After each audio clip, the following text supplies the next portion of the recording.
Buzz Lightyear of Star Command. Although many Disney executives may disagree with me because the cartoon has been kept surprisingly under the radar for years, I still think the early 2000s series Buzz Lightyear of Star Command was awesome. And if you grew up around the turn of the 2000s, you probably know exactly what I mean. After Toy Story turned Buzz into a star and Toy Story 2 built his mythology even more, Disney gave kids a direct-to-video movie in August 2000, followed by a full animated TV series that aired on UPN and ABC. There was always one more mission, one more joke, one more ridiculous alien world, and one more reason to yell, "To infinity and beyond," at the television, and then the signal stopped. After its run, the show basically vanished from mainstream availability. It became one of those early 2000s cartoons people remembered fondly, but had trouble actually finding. It is not sitting proudly on Disney Plus the way many fans expected, and for a long time, it felt like Disney wanted everyone to forget Star Command ever existed. So what happened? Why did it end? And more importantly, how did it end? Well, in this video, that is exactly what I am going to discuss. So without further ado, let's begin. Where's the real Flash? Why Disney built a Buzz cartoon in the first place. The oversimplified reason why Buzz Lightyear of Star Command existed is pretty obvious. Buzz Lightyear was too marketable to leave on the shelf. By the late 1990s, Toy Story had already become a cultural landmark, and Toy Story 2 proved that the franchise was not just a one-time miracle. Buzz was one of Disney and Pixar's most recognizable characters, and the mythology around him was ready-made for a Saturday morning-style space adventure. So, Disney and Pixar developed a hand-drawn animated Buzz series for television. Walt Disney Television Animation handled the main production, and the show was built as a traditionally animated sci-fi comedy adventure. The direct-to-video movie Buzz Lightyear of Star Command: The Adventure Begins arrived first and acted as the launch point for the series. Tim Allen voiced Buzz in that movie version, while Patrick Warburton voiced him in the weekly television series. And honestly, Warburton was a perfect fit. His voice had that heroic stiffness, comic seriousness, and deadpan confidence that made TV Buzz feel like his own version of the character. He was not just imitating Tim Allen, he was playing the in-universe action hero Buzz, the kind of guy Andy would absolutely believe was the greatest space ranger alive. Now, the show was good, but it was not without its limitations. The first and most obvious thing was that it was built for television. This is not automatically bad, but it doesn't mean that it did not have the same level of visual polish as a Pixar feature. The animation was flatter, faster, and more economical. Nobody was going to mistake it for Toy Story 2. But as a weekday cartoon, it knew exactly what job it had. It was meant to be fast, funny, colorful, repeatable, and easy for kids to jump into. It was not made like modern streaming shows that carefully build toward a massive finale. It was made like a classic Disney TV strip, the kind of show that could fill a weekday schedule, rerun easily, and keep kids company after school. That also explains why the ending feels strange today. The show was not structured like a grand serialized epic. It was built to keep going until the episode order was done, and then start over in reruns. What was the series actually based on? The important thing to understand is that Buzz Lightyear of Star Command was not a continuation of the main Toy Story movies. It was not Toy Story 3. It was not Toy Story 2.5. It was basically the in-universe sci-fi property that inspired Andy's Buzz Lightyear toy. In other words, this was the kind of show Andy might have watched, the fictional franchise that made Buzz a hero to kids inside the Toy Story world. That idea is brilliant. It means Buzz could be treated not as a toy who thinks he is real, but as the real heroic space ranger from the fictional universe the toy came from. The direct-to-video movie framed the premise through Andy's toy world, and then the series took off into full space adventure mode. Buzz had his own command structure, his own team, his own villains, and his own mythology. Instead of focusing on Woody, Andy, or the Toy Room stories, the cartoon explored Star Command, the Galactic Alliance, Emperor Zurg, Warp Dark Matter, NOS-4-A2, Mira Nova, Booster, XR, Commander Nebula, the Little Green Men, and a whole galaxy of strange planets and villains. And that was a smart move. Buzz was already a favorite character for many kids, so giving him his own television universe inside the larger Toy Story concept made complete sense. It felt like the kind of colorful space cartoon a kid like Andy would absolutely be obsessed with. And honestly, a lot of real kids were obsessed with it too.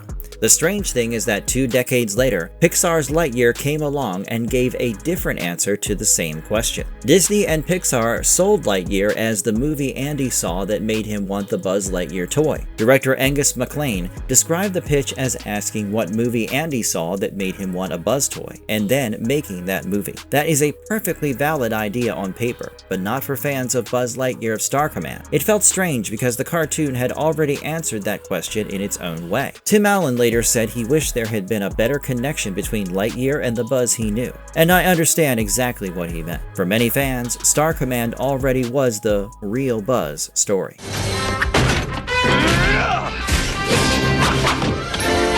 The Curious Case of the Supernova Controversy. One episode that still gets mentioned even after all these years is Supernova. Why? Because he carried one of the show's most adult metaphors.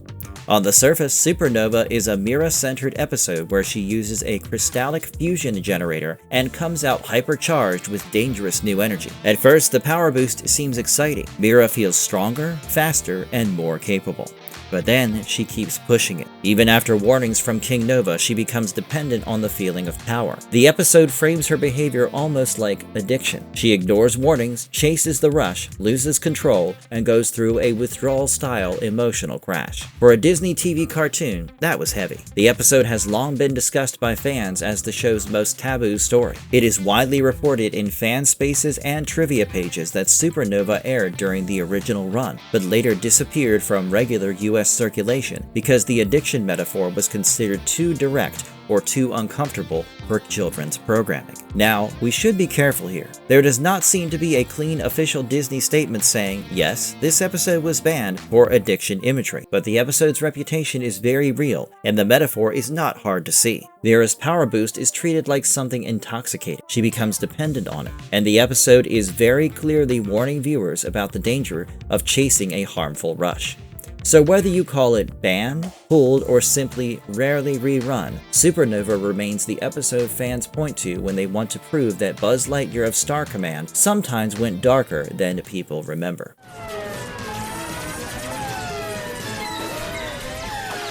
So how did Star Command actually end? Now, let's talk about the actual ending.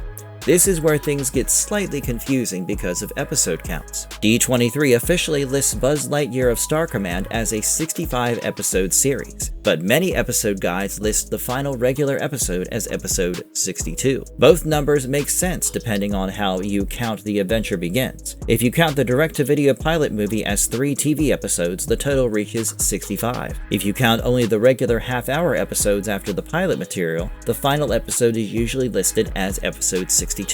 That final regular episode is titled 42. It first aired on ABC on January 13th, 2001. And no, it was not some massive emotional finale where Buzz defeats Zurg forever, Star Command falls, or the entire series reaches a carefully planned conclusion. It was just another episode. But in a weird way, that makes it very Buzz Lightyear of Star Command. In 42, Team Lightyear faces a new threat involving old space pirates known as the Valkyrian Raiders. To help deal with the problem, the Little Green Men upgrade Star Cruiser 42 with an experimental system. But the upgrade does more than improve the ship. It actually gives 42 an actual, sentient female AI personality, voiced by Joy Behar. That is where the final episode gets its very 2000s comic heart. XR starts interacting with the ship as if she is flirting with him, but the rest of the crew thinks he has finally lost it. After all, XR is already ridiculous, so the idea that he is hearing romantic energy from a spaceship does not exactly help his case. But 42 is real. She resists the crew at times, helps when she chooses to,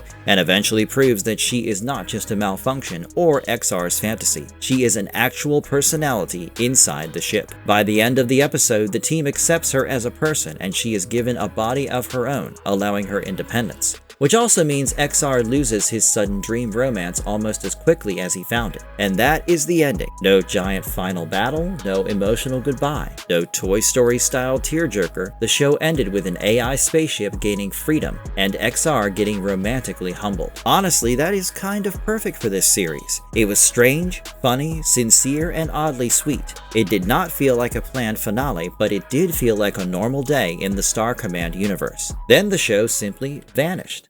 We'll get this ship fixed. Head back out to the frontier. I can't let you do it, Buzz. What happened to the cast? One of the biggest reasons the show worked was the voice cast. Patrick Warburton took over Buzz for the weekly series and later built one of the most recognizable voice careers in animation. He went on to play characters like Joe Swanson in Family Guy and Kronk in The Emperor's New Groove, while also becoming one of those voices you can recognize instantly. Wayne Knight voiced Emperor Zurg, and he already had major pop culture credits from Seinfeld and Jurassic Park. He also continued working steadily in animation and live action. Nicole Sullivan voiced Mira Nova. She had come from Mad TV and continued building a strong career in comedy and voice acting. Stephen Furst voiced Booster, and he had already appeared in Animal House, Saint Elsewhere, and Babylon 5. Sadly, Furst passed away in 2017. XR had a slightly more complicated voice history. Larry Miller voiced XR in The Adventure Begins, while Neil Flynn voiced him in the series. Miller remained a familiar character actor from films like 10 Things I Hate About You, while Flynn later became a sitcom favorite through Scrubs and The Middle. Adam Carolla voiced Commander Nebula. He came from Loveline and The Man Show, then later became a major podcasting figure. And then there was the guest bench. The show had appearances from names like Jon Favreau, Linda Hamilton, Ryan Stiles, Tress MacNeille, Brad Garrett, and many others. That is one of the fun things about revisiting the series now. You suddenly realize how many recognizable performers passed through Star Command. Clearly, the cast had a lot to offer, and they delivered. Why was the show canceled inside Toy Story? There is also a fan theory that I have to admit makes me laugh because it is weirdly believable. Some fans have argued that inside the Toy Story universe, the Buzz Lightyear of Star Command cartoon may have been cut short because its toy line failed. The logic is simple. Stores were flooded with Buzz Lightyear figures. Other characters may have been underproduced or harder to find. Once kids bought one Buzz, they did not necessarily need to keep buying the same hero again and again. So in-universe, the show might have ended because the merchandise machine stopped working. Is that canon? Of course not. But it is a wickedly brilliant theory. Toy-based cartoons in the real world often lived or died based on merchandise. If the toys sold, the show kept going. If the toys did not move, the cartoon disappeared. So applying that logic inside the Toy Story universe is actually pretty fun. And honestly, it fits the way early 2000s cartoons often disappear. They did not always end with a bang. Sometimes they hit the episode number the system wanted, went into reruns, and quietly faded away as if someone snapped their fingers and erased half the cartoon block. So no, the theory is not official, but emotionally, it feels suspiciously possible.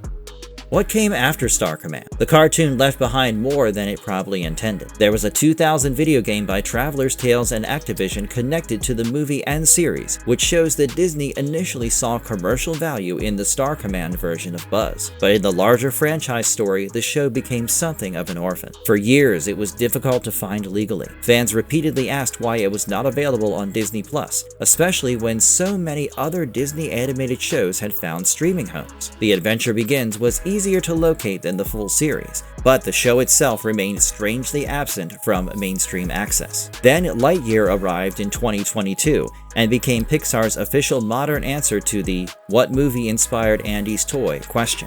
That did not erase Star Command, but it did push the cartoon further into cult memory territory. For younger audiences, Lightyear became the more visible version of the real Buzz idea. For older fans, though, Buzz Lightyear of Star Command still holds that place. And now the franchise is moving forward again with Toy Story 5. The film is set to release on June 19th, 2026 with Andrew Stanton directing and McKenna Harris co-directing. The story brings back Woody, Buzz, Jessie, and the gang, and the official material teases a toy meets tech story, where the toys deal with children's obsession with electronics.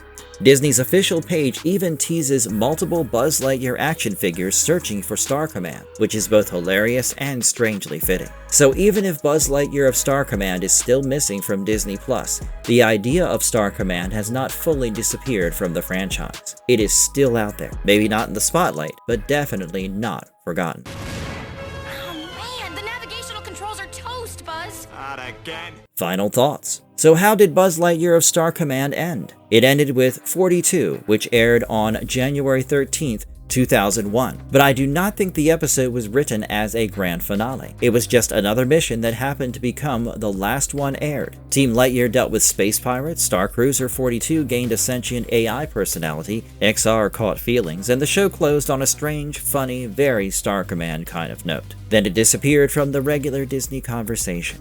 But for fans who grew up with it, the series never really went away. It was colorful, weird, funny, and sincere. It gave Buzz Lightyear a whole galaxy outside Andy's room. It gave us Mira, Booster, XR, Commander Nebula, NOS-4-A2, Warp Dark Matter, and a version of Zurg that felt perfectly built for Saturday morning chaos. And if you loved the series as a kid, you probably never totally stopped wishing for Star Command to come back. At least, I never did. So yeah, that was all for this one, guys. If you liked the video, please consider hitting those like and subscribe buttons. Those 2 small clicks from you help us tremendously in bringing you more awesome videos. Stay safe and have a good one.